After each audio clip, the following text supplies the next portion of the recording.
Buenas tardes, llevamos un mes de verano más o menos pasado por agua. Hoy toca hablar de nosotros mismos. Ya advertimos en el episodio número 1 de esta serie de vídeos sobre qué es la historia, que el mayor secreto guardado por nuestra profesión es simplemente que los historiadores hacemos la historia. Por eso vamos a hablar de los historiadores y de la sociabilidad historiográfica. ¿Qué es la academia? Es una palabra de origen griego. La primera experiencia fundadora, diría yo, es la academia filosófica de Platón. En fin, todos tenemos una imagen porque en el Renacimiento tenemos una pintura donde se ve los sabios con sus túnicas sentados o de pie en unos escalones y detrás un arco de medio punto. Una visión idealizada de la academia de los pensadores. En la Edad Media se crearon las primeras universidades y reclamaron para sí el término de academia, o sea, se produjo una identificación entre universidad y academia en el periodo medieval, donde también nace, por cierto, el gremialismo que acabó caracterizando a la propia universidad y sus especialidades. Del siglo XVIII podemos hacer referencia a dos cosas. Primero, yo que sé, al himno estudiantil Gaudeamus Igitur, ¿no? Donde se dice en un momento dado: viva la academia, vivan los profesores, eran estudiantes, amigos de la fiesta, pero muy defensores también de la academia y de los profesores. Vemos que aquí aparece también academia y universidad fusionados, como si fuera en la misma cosa. En ese mismo siglo la monarquía ilustrada crea las reales academias, que es un fenómeno paralelo de tipo a las universidades, de tipo institucional, donde se crea pues la Academia de Historia, pero también lo mismo en ciencias, en arte y en literatura, ¿no? Yo aprovecho para contar una curiosidad, que hace poco me he dado cuenta que algunos en nuestro movimiento historiográfico, Historia Debate, lo llaman Real Academia de Historia y Debate, ¿no? Me hizo gracia, pero claro, dije, debe ser una rata. Y alguien me explicó que no, que pensaban que la R era de Real, no como es, ya lo sabéis vosotros, de red, es decir, Red Académica Internacional de Historia y Debate. Debe ser que nos vieron como ilustrados, ¿no? Yo diría no ilustrados, porque bueno, a lo que es monárquicos, pues en fin, lo justo, ¿no? Bien, la Academia de los Historiadores hoy, ¿cómo mezcla lo nuevo y lo viejo? Pues bueno, cambia según cambia la propia historia. Vivimos un tránsito inacabado radical entre el siglo XX y el siglo XXI, la revolución de las fuerzas productivas, la revolución de la tecnología y de la ciencia han generado un cambio civilizatorio. Por lo tanto, nos encontramos con una transición de la vieja a la nueva sociabilidad académica, que incluye también las propias universidades, ¿no? Y naturalmente, en ese contexto de cambio de socialidad, cambia también la comunidad de historiadores, sus formas y sus propios contenidos. Proceso de transición en la sociabilidad académica, como todo lo demás, acelerado por la pandemia que hemos sufrido el año pasado y todavía, por lo menos en menor grado, por lo menos en algunos países, pero de todas maneras el virus está ahí y nos obliga y es un factor de cambio en la historia y también de alguna manera indirectamente también de lo que ahora venimos a hablar aquí, que es la sociabilidad académica de los historiadores. La academia ya es mixta, igual que la universidad, combina por fuerza lo presencial con lo digital. No es un proceso que venía de atrás, pero que se ha visto acelerado por la imposibilidad de dar clases presenciales como consecuencia del gran confinamiento. Y eso va a quedar cara al futuro, como ya sabemos.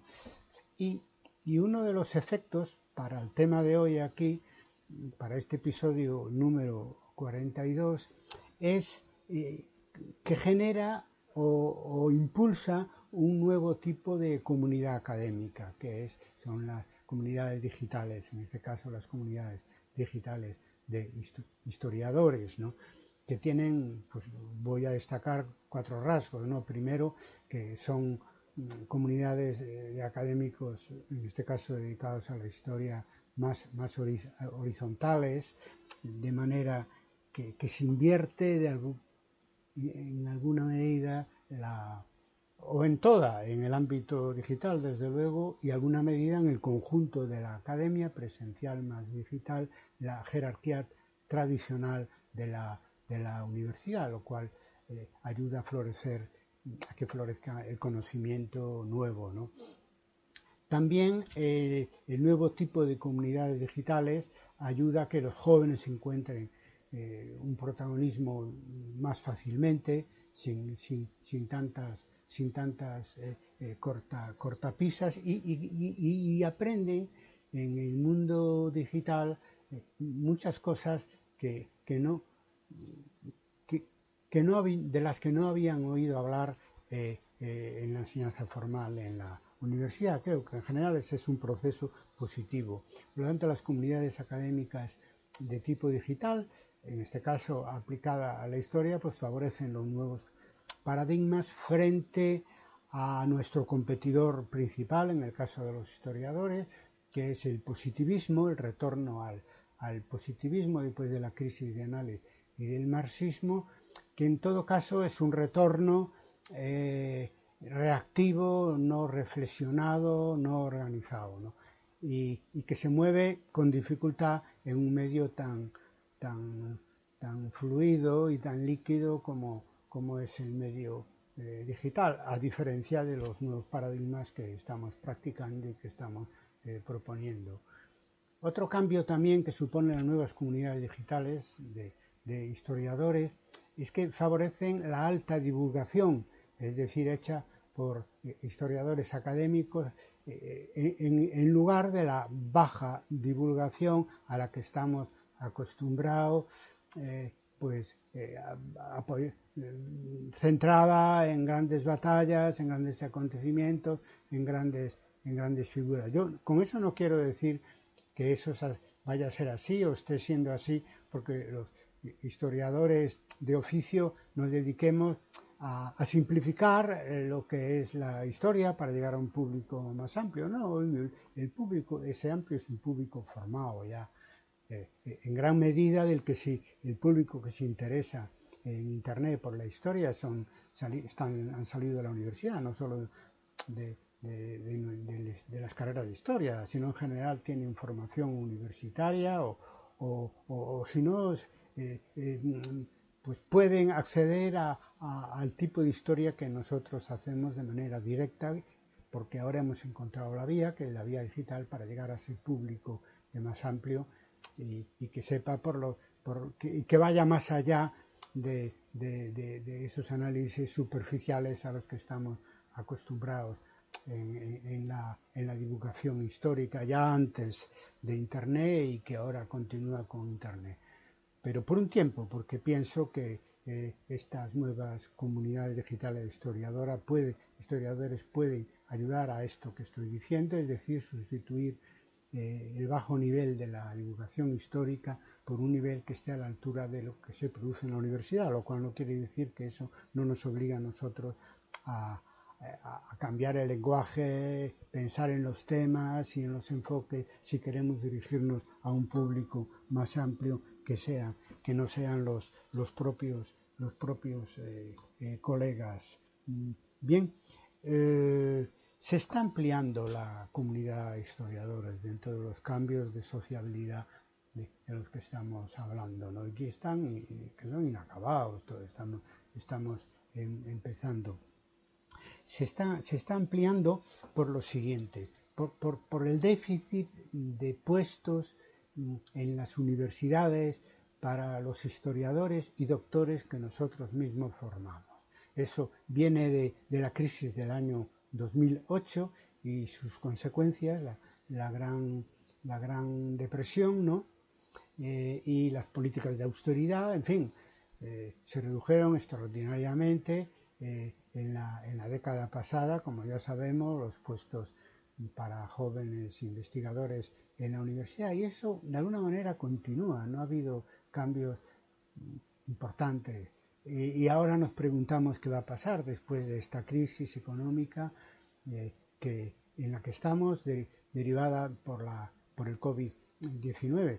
Pues no lo sé, pero yo muy optimista no soy, porque de la gran inversión pública que se prevé hacer para salvar la economía, no me consta a mí que haya mucha parte de esas inversiones que se vayan a dedicar a ampliar el cuerpo de profesores de nuestras universidades y el cuerpo de investigadores de nuestros centros superiores de investigación, ¿no? Bien, que consecuencia de todo esto es que los investigadores que formamos en las universidades, pues muchos, digamos, se diluyen, se dedican a otras tareas, se olvidan de su vocación inicial, en este caso por la historia, pero otros, que eso es lo importante, siguen investigando.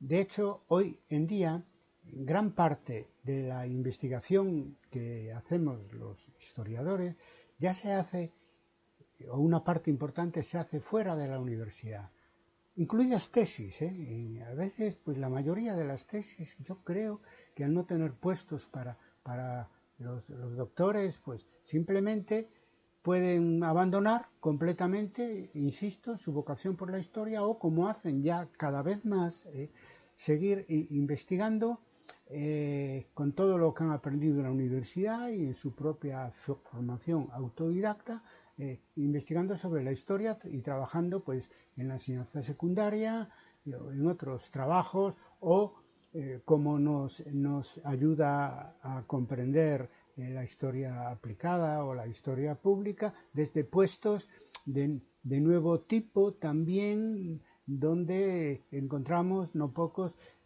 historiadores y no pocos licenciados de historia y doctores en historia, que son los museos, los archivos, las bibliotecas, los medios de comunicación, internet, etcétera. Y lo digo no solo porque difunden y es una manera, digamos, de completar el ciclo de investigación y escribir la historia. No, es que muchas veces siguen investigando sobre la historia desde ese otro tipo de instituciones que no son de enseñanza, o bien desde la escuela de la enseñanza media, o otros puestos de trabajo que los podéis imaginar de diferentes de tipos muy diferentes. Y en algunos casos son investigadores muy activos que van a los congresos, que escriben en las revistas, en fin, y formados por nosotros en las universidades, ¿no?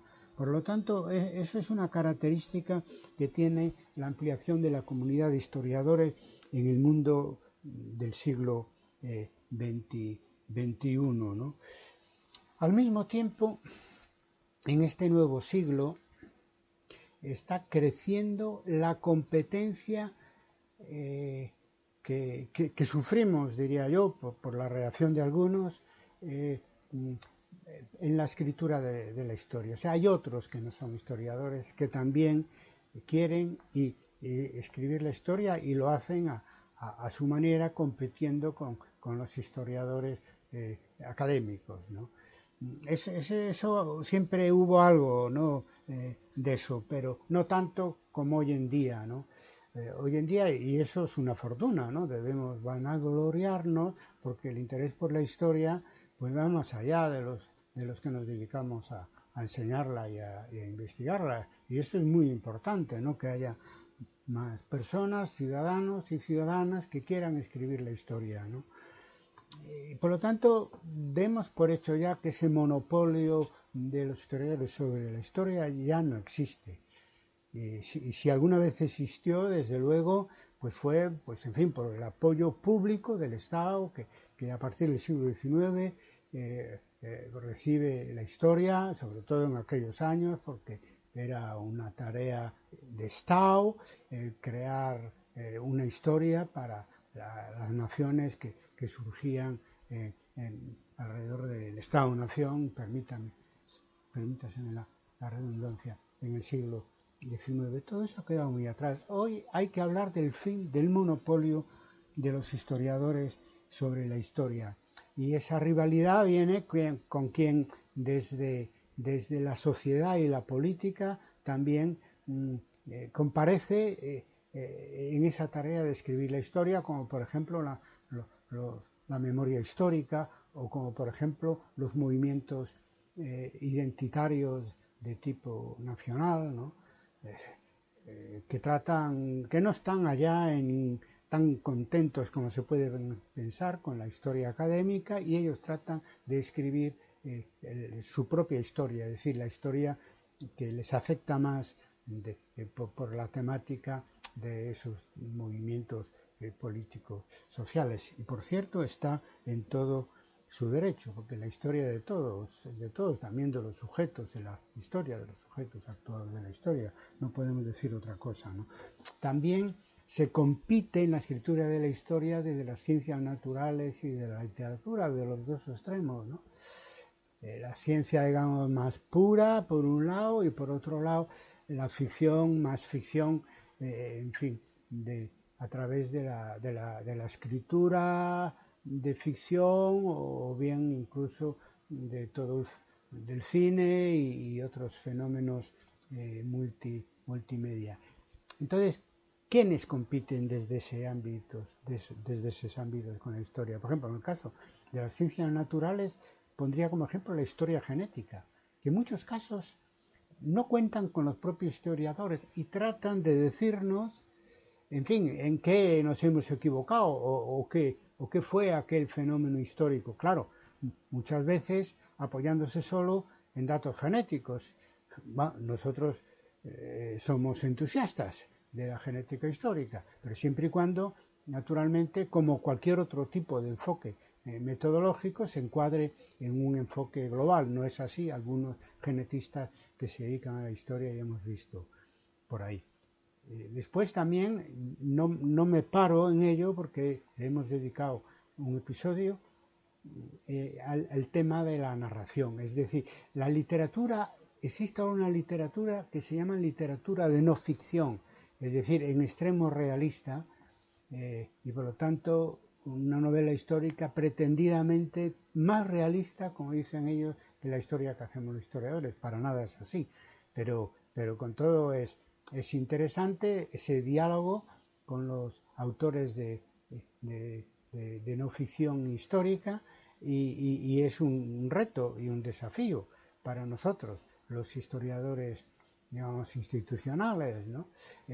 Por lo tanto, en ese sentido, estos son los ejemplos sobre hasta qué punto hay rivalidad ahora en la escritura de la historia. Y no debemos morir de éxito, debemos ver cuál es la mejor actitud para aprovechar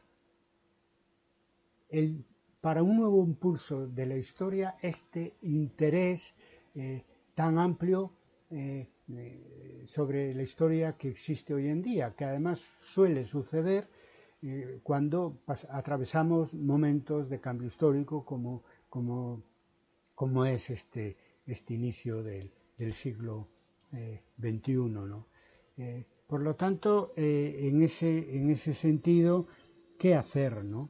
Decía un filósofo ruso de principios del siglo XX, reacciones y actitudes ante todos estos fenómenos heterodoxos. Es decir, ahora resulta que no solo hay historiadores en la universidad, sino también hay historiadores en la enseñanza secundaria y en cualquier tipo de actividades. Es decir, diríamos, cualquiera puede ser historiador, no es así, pero en este caso no estamos hablando de los viejos aficionados del siglo XIX y la primera mitad del siglo XX, que eran abogados o cosas médicos y sin demasiado conocimiento trataban de escribir historia. Todavía hay algunos así. No, estos que nos llevan a ampliar el concepto de comunidad de historiadores son jóvenes formados por nosotros mismos y no pocos de ellos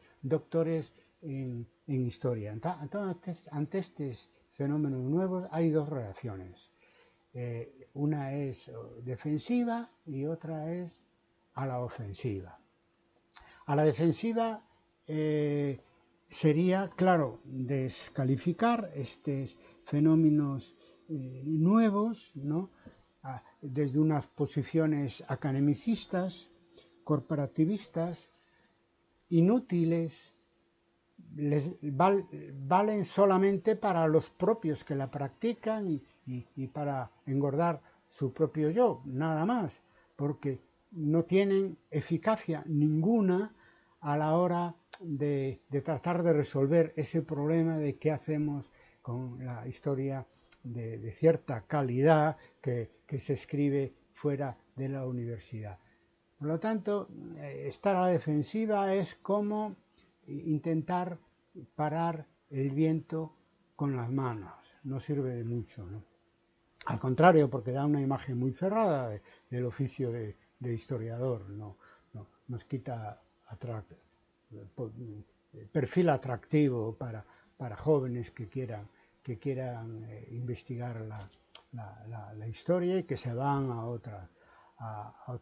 otros modos de investigar la historia, etcétera. A veces forzados porque la universidad no está renovando sus estructuras educativas e investigativas, y a veces pues simplemente para poder libremente dedicarse a la historia. Hay otra manera de enfocar esto, es desde una actitud, decía, a la ofensiva, es decir, ir al encuentro de estos nuevos fenómenos, asumir una serie de cosas, proponer alternativas y no imponer, jamás, por una supuesta autoridad, y menos pretender que esa autoridad venga de los poderes públicos. No tiene mucho sentido, ¿no? Entonces, no imponer y buscar nuevas alianzas con estas nuevas comunidades de historiadores, generalmente jóvenes, y que se mueven en el mundo digital. Eso, sin duda, sería lo mejor para el futuro inmediato de nuestra disciplina. Resumiendo y terminando, vamos hacia una nueva academia de historiadores más democrática, más horizontal, dentro y fuera de las universidades. Vamos hacia un cambio de sociabilidad profundo de tipo académico, ¿no? Y concretamente de tipo académico historiográfico, que, resumo, favorece pues la generación y expansión de nuevos paradigmas, el relevo generacional, la última generación de historiadores, y no solo de historiadores, que ha dejado una huella indeleble en nuestra disciplina y en general en las ciencias sociales, la generación del 68, pero está desapareciendo de la escena, ¿no? Y este nuevo tipo de sociabilidad favorece ese relevo, aunque ese relevo se dé en parte dentro de la universidad y en parte fuera de la universidad, tal como son las cosas hoy en día. Y aparte de nuevos paradigmas y relevo generacional, yo creo que este cambio de sociabilidad académica que estamos viviendo y que va a ir a mayores conforme avance el nuevo siglo, además nos permite recuperar una relación de la Academia de la Historia con la sociedad que no teníamos desde los años 60 y 70 con unos movimientos sociales que ahora nos parecen clásicos, pero ahora se está empezando a recuperar esa relación con movimientos sociales de tipo actual, como feminista, como ecologista, como globalista en el sentido positivo y de otras características que nos permitirá, como decimos en las últimas líneas del manifiesto historiográfico de Historia de Debate del año 2001, nos permitirá una nueva primavera para la historia. Bueno, amigos, termina el episodio 42 sobre academia y los dos próximos, que serán los últimos episodios de esta serie de vídeos, uno sobre los sujetos históricos y el otro sobre los tiempos históricos, dos temas como el de hoy de carácter recopilatorio, en fin, y que dejamos para septiembre, como los malos estudiantes. En fin, felices vacaciones para los que estáis en España y en Europa, por la historia siempre.